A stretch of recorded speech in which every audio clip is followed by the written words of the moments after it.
watching The 7 from WATE 6 on your side. Good evening, I'm Bo Williams, and welcome to The 7. Let's get a look at the Big 7 stories right now, and topping the list for us tonight, the South Claiborne Volunteer Fire Department in mourning tonight after 77-year-old volunteer fireman Roger Estes was hit and killed while directing traffic for a local business yesterday.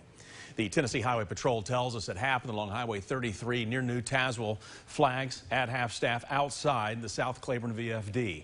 Tonight, his fellow firefighters sharing their heartache and reflecting on Estes' life of service. This is a tough loss for this department. It was hard for members to show up today without Roger, but they did to share their memories, stories, and pictures of a man they describe as a mentor, a hero, and an inspiration. I mean, for that man, 77-year-old, he got around like an 18-year-old, and I can't get around that good. But I mean, he was gung-ho 24/7. If that pager tripped, he was there. I'm thankful that I grew up under him. I mean, he was a true smoke eater. I mean, he moved down here from New Hampshire as a professional firefighter.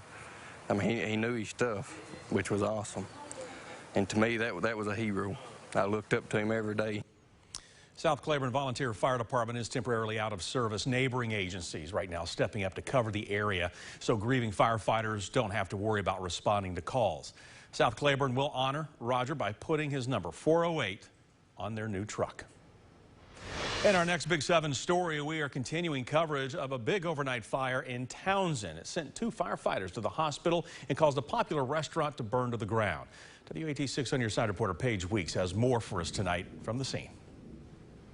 Bo, it's a really tough day for the Townsend community. This building has been here for several years. We believe it was built back in the 80s. In fact, one man I spoke to said he actually helped build this structure. He came out this morning to take a look at the damage. He's now in shock.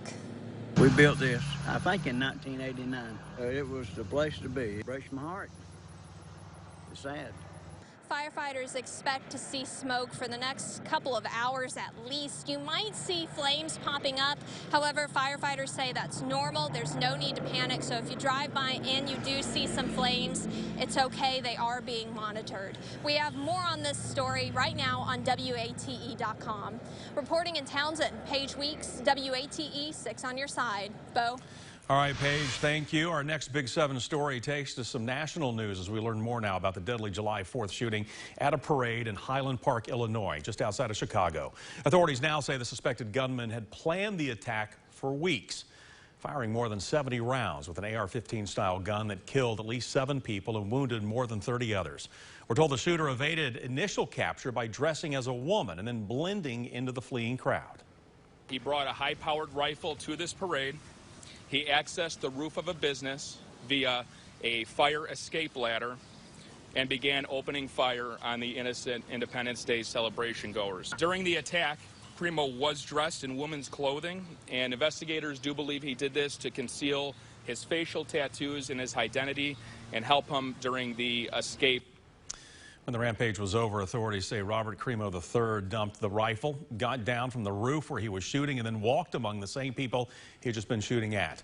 Crimo has been charged with 7 counts of first-degree murder tonight, and authorities anticipate more charges in the future. Multiple law enforcement sources say he is cooperating with authorities and has made statements taking responsibility for the attack. President Biden has ordered flags at half-staff in honor of the victims of this shooting. Next on our list for you, a Florida man is dead after a tractor overturned in East Tennessee. This is according to the Jefferson County Sheriff's Office. Police say the victim is 47-year-old Brian Hazeltine. Now, deputies responded to a Dandridge home around 8:30 last night where he was found underneath a compact tractor. First responders tried to resuscitate him, but he died from his injuries. Investigators say it seems that he was driving the tractor near a culvert when it slid and rolled in the ditch. The Sheriff's Office is handling this investigation. Next on the Big 7, a silver alert has now been issued for 71-year-old Sue Ellen Corley. She is missing from Cumberland County. You see her photo here. Corley has a medical condition that may impair her ability to return safely without assistance. She may be traveling, we understand, in a 2014 brown Jeep Compass with Tennessee tags S6584F. If you see her or the Jeep, please call the Cumberland County Sheriff's Office. The number is 931-484-6176. You can also call the TBI at 1-800-TBI-FIND.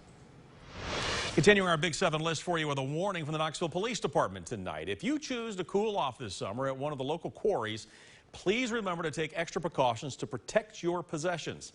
Knoxville PD says between June 22nd and June 30th, 5 cars were reported stolen from either Fort Dickerson Quarry or Meads Quarry. In each case, the keys were stolen after the victims left them on the shore as they were out in the water swimming. KPD asks you to take extra precautions to protect your belongings. They say leaving things unattended creates an easy opportunity for would-be thieves. KPD also sending out these tips to protect cars and valuables. They say use a lock box or make sure someone is with your things at all times. Report any suspicious activity to police, and always shut off your engine and roll up your windows before leaving your car.